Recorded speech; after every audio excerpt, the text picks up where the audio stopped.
दोस्तों, welcome to my channel. आज हम आपके लिए एक और नया पैराग्राफ लेकर आए हैं जिसका टाइटल है द बर्डन ऑफ ड्रीम्स। तो आज हम इस इंग्लिश के पैराग्राफ का हिंदी में ट्रांसलेशन करेंगे और जो भी मीनिंग्स आते जाएंगे उनको भी हम वर्ड बाय वर्ड हिंदी में समझते चलेंगे। तो ये वीडियो शुरू से लेकर एंड तक देखिए और एक एक शब्द का हिंदी में मतलब लिखते चलिए, जिससे क्या होगा कि जब आप बुक्स वगैरह पढ़ोगे और वो वर्ड रिपीट होंगे तो आप उनका सही से अर्थ निकाल पाओगे और सेंस समझ पाओगे। तो चलिए स्टार्ट करते हैं। The burden of dreams. Burden को हिंदी में क्या बोलते हैं? बोझ। ऑफ का मतलब होता है का या की। ड्रीम्स का मतलब होता है सपने या सपनों। तो क्या मतलब हुआ इसका? सपनों का बोझ। आगे स्टार्ट करते हैं इसे। Ravi was a bright student from a small village.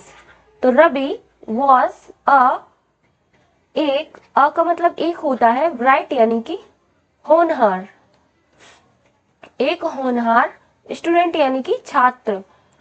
Was लगा है तो इसका मतलब था। तो रवि क्या था? होनहार छात्र था। फ्रॉम अ स्मॉल विलेज, एक छोटे गांव का। विलेज यानी कि गांव। तो एक छोटे से गांव का क्या था? वह एक होनहार छात्र था। His parents had taught him to dream big and work hard. उसके हिज यानी होता है क्या? उसके पेरेंट्स यानी कि माता पिता, उसके माता पिता हैड टॉट क्या? सिखाया था। टीच की सेकंड फॉर्म है तो सिखाया था। क्या सिखाया था? हिम यानी उसे, कि ड्रीम बिग यानी कि बड़े सपने, बड़े सपने देखो, बड़े सपने देखो, एंड वर्क हार्ड यानी कि कड़ी मेहनत करो, कड़ी मेहनत करो। He decided to take a prestigious government exam to secure his family's future. तो इसका क्या हिंदी में मतलब हुआ कि ही यानी वह या उसने, डिसाइडेड यानी कि ठाना या निर्णय लिया, या निर्णय लिया।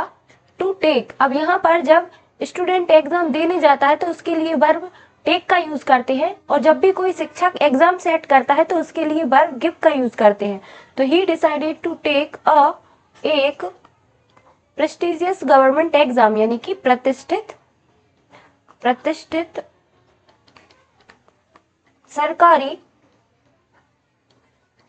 परीक्षा। एग्जाम यानी कि परीक्षा देने का क्या उसने ठाना। तो he decided to take a prestigious government exam का मतलब क्या होगा कि उसने निर्णय लिया या ठाना।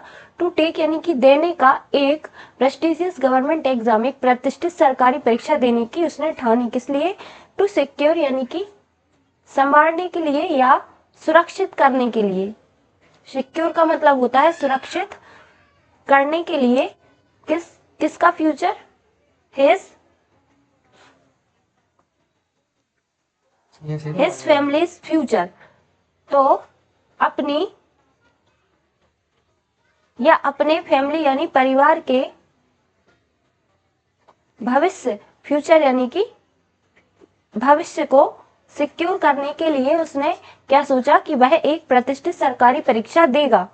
But as the exam approached the pressure kept increasing. लेकिन एज द एग्जाम अप्रोच्ड यानी कि जैसे जैसे, क्या मतलब हुआ? जैसे जैसे परीक्षा जो थी वह क्या अप्रोच्ड यानी कि नजदीक आती जा रही थी, या नजदीक, अप्रोच्ड का मतलब होता है नजदीक या क्या पहुंच, किसी चीज तक पहुंच, उसका हिंदी में मतलब होता है अप्रोच्ड वर्ड का। तो जैसे जैसे एग्जाम जो था करीब आता जा रहा था, प्रेशर केप्ट इंक्रीजिंग, दबाव क्या था उस रवि पर, क्या बढ़ता जा रहा था। केप्ट इंक्रीजिंग, इंक्रीजिंग का मतलब होता है बढ़ना। तो क्या जैसे जैसे एग्जाम पास नजदीक आता जा रहा था वैसे वैसे दबाव क्या हो रहा था, उस पर बढ़ता जा रहा था। Studying for 10 to 12 hours daily, continuous mock test and the intense competition. तो स्टडिंग यानी कि पढ़ाई करना, फॉर 10 to 12 यानी कि 10 से 12 घंटे, आवर्स का मतलब होता है क्या? घंटे। इतने घंटे डेली यानी कि रोज पढ़ाई करना, कंटिन्यूअस मॉक टेस्ट यानी कि लगातार मॉक टेस्ट देना है, एंड द इंटेंस कंपटीशन यानी कि बहुत ज्यादा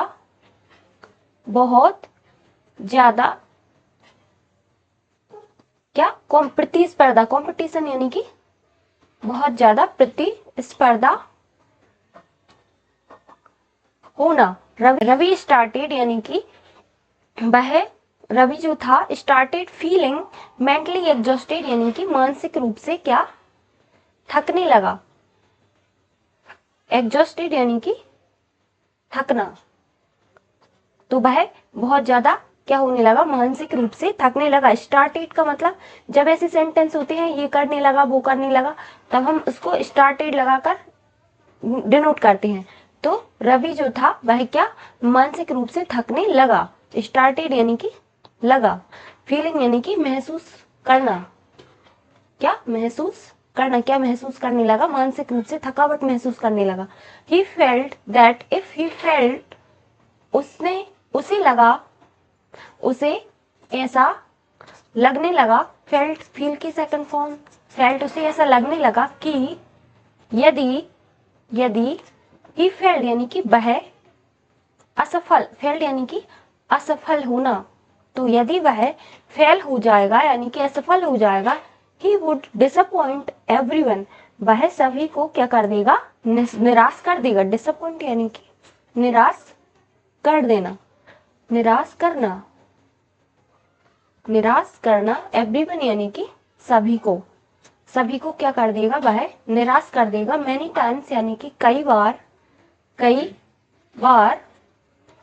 ही थॉट, उसने सोचा, क्या चीज सोची उसने, ऑफ गिविंग अप यानी कि हार जाने की सोची, यानी ये सब चीज क्या छोड़ दूं, हार जाने की उसने सोची। ही थॉट यानी कि थिंक की सेकंड फॉर्म है थॉट, तो उसने सोचा कि गिविंग अप यानी कि मैं गिव अप कर देता हूं, बट वन डे, लेकिन एक दिन हिज मदर कंसोल्ड हिम, तो कंसोल का मतलब होता है सांत्वना देना। तो उसकी मम्मी ने या उसकी माता ने क्या कंसोल यानी कि सांत्वना दी, उसे क्या कहा, सक्सेस इज इम्पोर्टेंट यानी कि सफलता है, इम्पोर्टेंट यानी कि जरूरी या महत्वपूर्ण है, सफलता जरूरी है, बट योर हार्ड वर्क, लेकिन तुम्हारी कड़ी मेहनत, योर यानी कि तुम्हारी मेहनत, हार्ड वर्क यानी कि मेहनत, मैटर्स इवन मोर, ज्यादा मायने रखती है। मैटर्स इवन मोर का मतलब होता है ज्यादा मायने रखती है, यानी कि ज्यादा जरूरी है, यानी कि उसकी माँ ने कहा कि तुम्हारी जो मेहनत है वह ज्यादा जरूरी है। इफ नॉट टुडे, यदि आज नहीं, टुडे का मतलब होता है आज नहीं, नॉट का मतलब होता है नहीं, यदि आज नहीं, देन टुमारो, तो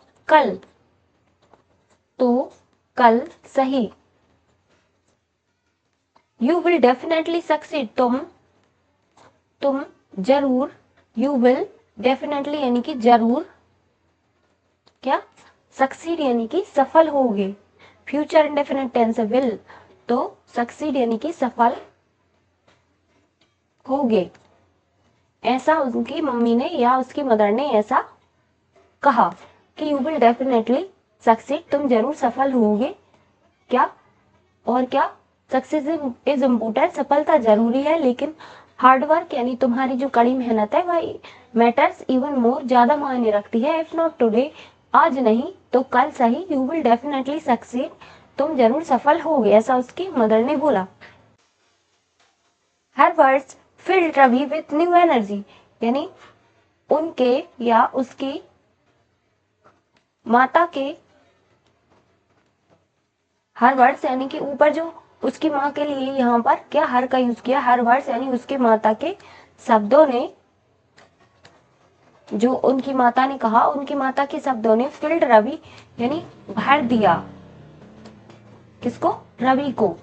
क्या? विथ न्यू एनर्जी यानी कि नई ऊर्जा से, एनर्जी यानी कि ऊर्जा से क्या भर दिया। He stopped seeing studies as a burden, उसने सीइंग, स्टॉप्ड सीइंग का मतलब होता है देखना, सीइंग का मतलब देखना, स्टॉप्ड का मतलब बंद, तो उसने देखना बंद कर दिया स्टडीज यानी कि पढ़ाई को, पढ़ाई को एज अ यानी कि तरह, की तरह, बर्डन यानी कि बोझ, तो बोझ की तरह पढ़ाई को समझना उसने क्या बंद कर दिया। And started treating them as a learning process, और शुरू कर दिया मानना, ट्रीटिंग यानी कि मानना, देम यानी उसे, किसको? पढ़ाई को, एज यानी की तरह, लर्निंग प्रोसेस यानी कि सीखने की प्रक्रिया, प्रोसेस यानी कि प्रक्रिया, सीखने की प्रक्रिया की तरह लेना उसने शुरू कर दिया पढ़ाई को। On the day of exam, on का मतलब होता है पर, द डे यानी कि दिन, ऑफ द एग्जाम यानी कि पेपर, पेपर के दिन, he was full of confidence, वह आत्मविश्वास से भरा था। कॉन्फिडेंस यानी कि आत्मविश्वास, वह क्या? आत्मविश्वास से फुल यानी कि भरा था, वॉज का मतलब होता है था। तो व्हेन द रिजल्ट केम, जब परिणाम आया, रिजल्ट्स का मतलब होता है क्या? परिणाम, तो परिणाम केम यानी कि आया, कम की सेकंड फॉर्म है, तो परिणाम जब आया, ही हैड पास्ड, वह क्या हो गया था? पास्ट यानी कि सफल हो गया था, यानी उसने एग्जाम पास कर लिया था। लेकिन हिज यानी उसकी ग्रेटेस्ट यानी कि सबसे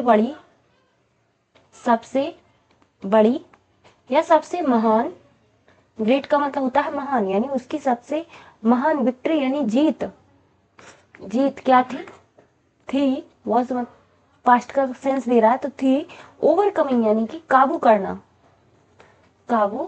करना किस चीज पर? हिज फियर यानी अपने डर पर, फियर का मतलब होता है डर, अपने डर को काबू करना उसकी सबसे बड़ी विक्ट्री यानी जीत थी। लेसन क्या मिलता है इस स्टोरी से? लेसन का मतलब क्या होता है? पाठ या सीख। तो द प्रेशर ऑफ कंपटीशन यानी कि दबाव, किस चीज का? प्रतिस्पर्धा का दबाव, इज रियल यानी कि वास्तविक है, लेकिन विथ कॉन्फिडेंस यानी कि आत्मविश्वास के साथ, और अ पॉजिटिव माइंडसेट यानी सकारात्मक सोच के साथ, every challenge can be overcome, यानी हर चुनौती का सामना किया जा सकता है। ये पैसिव है। कैन बी ओवरकम यानी कि काबू किया जा सकता है, किसी भी चैलेंज को क्या किया जा सकता है? उस पर पार पाया जा सकता है। तो ये रहा इस स्टोरी का हिंदी में ट्रांसलेशन। Thank you.